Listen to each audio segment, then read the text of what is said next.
ब्रह्मपुर में बयनिकार नूतन केन्द्र शुभ उद्घाटन।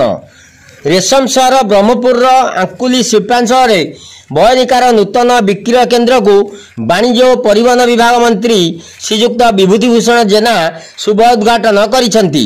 एही उद्घाटन उत्सव में बयनिका सभापति प्रकाश मेहर, ब्रह्मपुर मेयर संघमित्रा दई, जिलापाल दिव्यज्योति परिड़ा, बयनिका परिचालना निर्देशिका प्रणति छोटराय, कॉर्पोरेटर सावित्री नायक, बयनिकार अनेक डायरेक्टर बुणाकार शुभेच्छु उपस्थित थिले। ब्रह्मपुर भई रेशम सहर में बयनिकार शाढ़ी, खंडुआ पाट, संबलपुरी ड्रेस, गामुछा, धोती बहु मात्रा रे ग्राहक माने क्रय करी पाइबे बोली सेथि निमंत एही नूतन केन्द्र खोलागला बोली सभापति प्रकाश मेहर और एमडी कहिसेंती। ब्रह्मपुर दिलीप दास का रिपोर्ट, पल्ली ठारू दिल्ली।